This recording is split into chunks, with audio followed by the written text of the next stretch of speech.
Multiplying polynomials.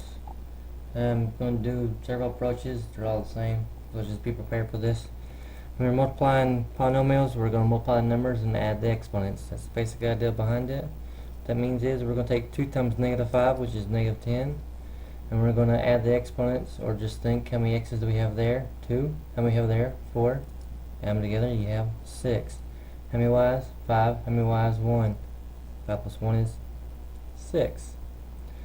We're also going to use the distributive property. The distributive property just states you multiply what's on the outside to everything on the inside. Once again, we're going to multiply numbers and add exponents.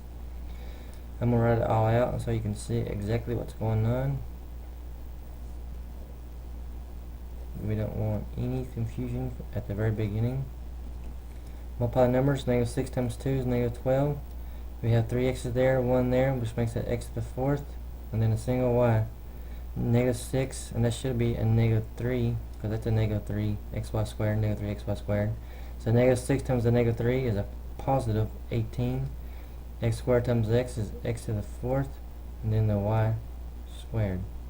Those weren't like terms, that's why we couldn't combine them. Since those weren't like terms, these aren't like terms, we're done.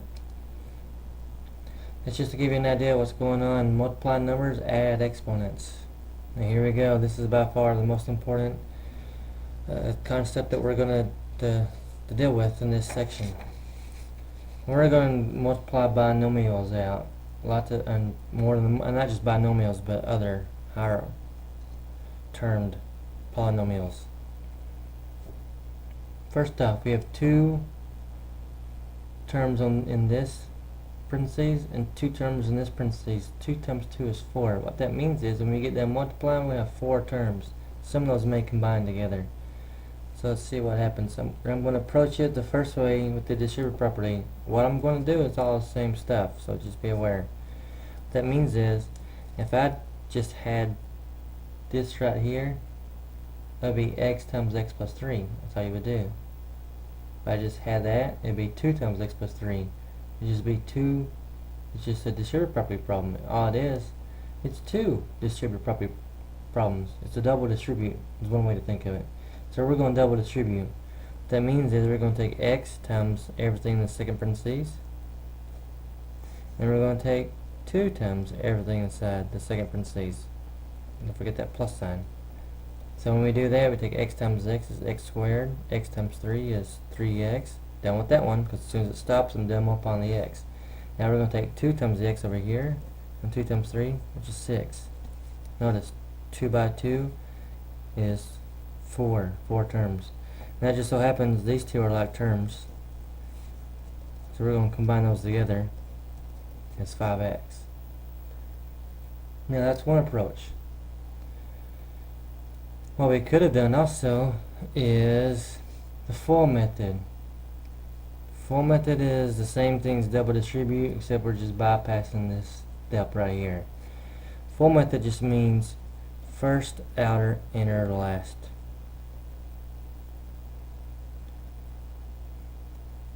And so, what that means is, I'm going to write down this problem because I need some more space. Let's just do it like this. We got 2x plus 3, x minus 5. What we're going to do is, we're going to look at the parentheses separately. First term here is 2x, first term there is x. That's our first terms. 2x times x is 2x squared. Now if you look at this as one item, the 2x and the -5 are on the outside edges. They're on the outers. Those are called the outers. 2x times -5 is -10x. Once again, if you look at it as one big item, on the inside we have the 3 and the x. 3 times x is 3x. And if you look at each parenthesis separately, the 3 comes last in this one, and the -5 comes last in that one. Those are your last. Plus 3 minus 5 is -15. First, outer, inner, last. First, outer, inner, last. That's how the result happens. And almost always, outers and inners will combine together. If anything combines together, it usually is those two. Oh, and I missed it because it's -7x. Don't make the mistakes I just made. But that's the basic idea. A lot of people make those mistakes. Be careful with the signs. Negative 10 plus 3 is a negative 7x. So the answer is 2x squared minus 7x minus 15. Be very careful with the signs. Think of that as a negative, you'll be alright. Full method. It's a neat little way to keep your terms that are being multiplied straight, so you don't make the mistakes that occur quite often. We're going to do one more method, but you're going to find out that I tend to do the full method. No matter what method I'm doing, they're all the same. Double distribute, full method, column method, they're all the same. Column method on this example is like multiplying two-digit numbers. So just line them up. Some people like this way better, and that's fine also. Let's multiply. Start to 4. And that's a positive 4. 4 times negative 2 is negative 8. 4 times 3x is 12x. Now I'm not going to put a 0 there. I'm just going to line up my like terms. I don't have to worry about a 0 like I would if we're just normal two-digit numbers. X times negative 2 is negative 2x. I'm not going to put it there. I'm not going to put it there. I'm going to put it right here, because I'm keeping the x terms lined up. X times 3x is 3x squared. I put it over here because I would expect it to come first by descending orders, descending powers. I'm going to draw a line underneath like I normally would. I'm going to combine like terms. Negative 8, that's the only constant I have. I bring it down. 12 minus 2 is 10. In fact, it's a positive 10. That's the only x squared term I have, so I bring it down. Done. This one I tend to recommend doing the column method, but it's completely up to you. I'm just going to multiply it like this. I'm going to take that 3x times everything over there. 3x times 2x is 6x to the third. And then 3x times 4x is positive 12x squared. 3x times negative 5 is negative 15x. So I'm doing double distribute. Then I'm take negative 2 times all that. All three terms. Negative 2, and I think that's a negative 2. Negative 2 times 2x squared is negative 4x squared. Negative 2 times 4x is negative 8x. Negative 2 times negative 5 is positive 10. Watch the signs once again. 6x cubed, that's the only x cubed term I have. Mark it out. Plus 12x squared minus 4x squared is positive 8x squared. Mark those out. Minus 15x minus 8x is minus 23x. Let's mark those out. And then the only constant I have is that plus 10. And we're done.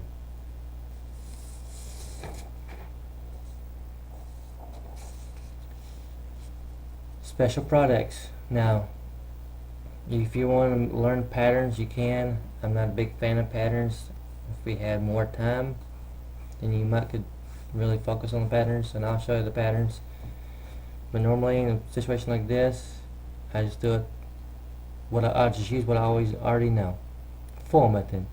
Now don't make the mistake in thinking that there's a shortcut here, because there's not.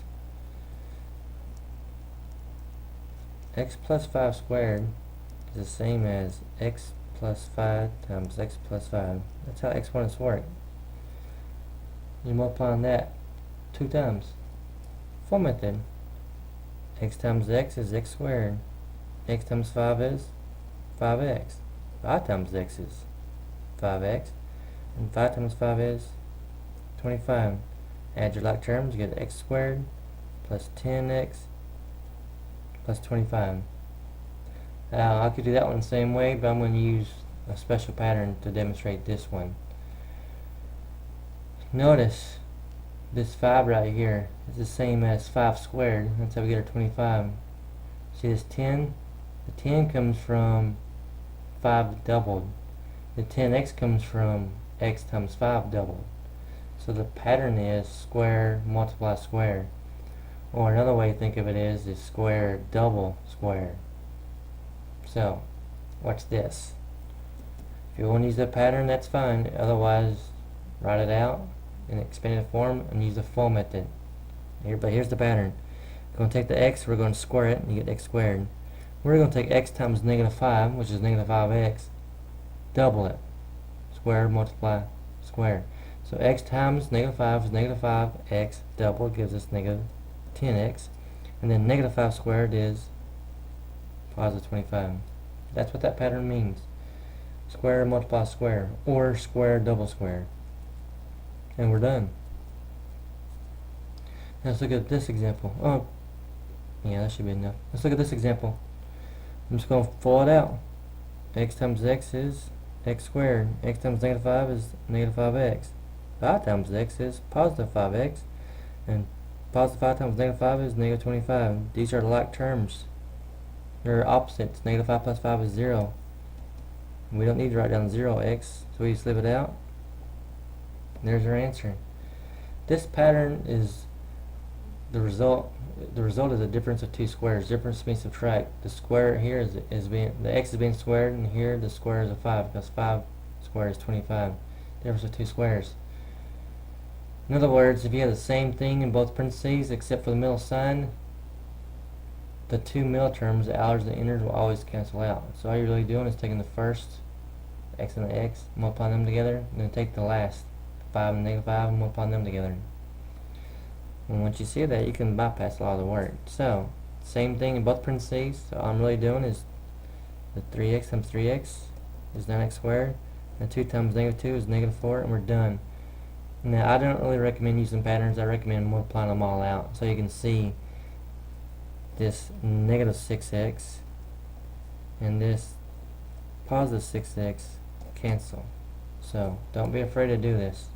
Whenever in doubt, multiply it all out. Don't do shortcuts. Don't do formulas. Here's a major warning. This is what I warned you before. A plus b squared does not equal a squared plus b squared. There are no shortcuts here. It does not hold true. If I substitute a value in for x and do the order of operations and then compare it to what it really should be, it will never ever, well, it will be right, but if you compare it to what most people do, you will never get the same answer. So whenever in doubt, expand it.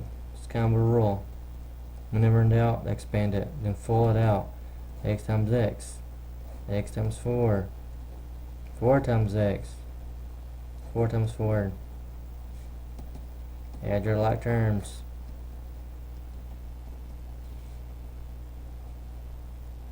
And you're done. Your like terms gave you the 8x, in case you didn't see that. And that's how you're doing.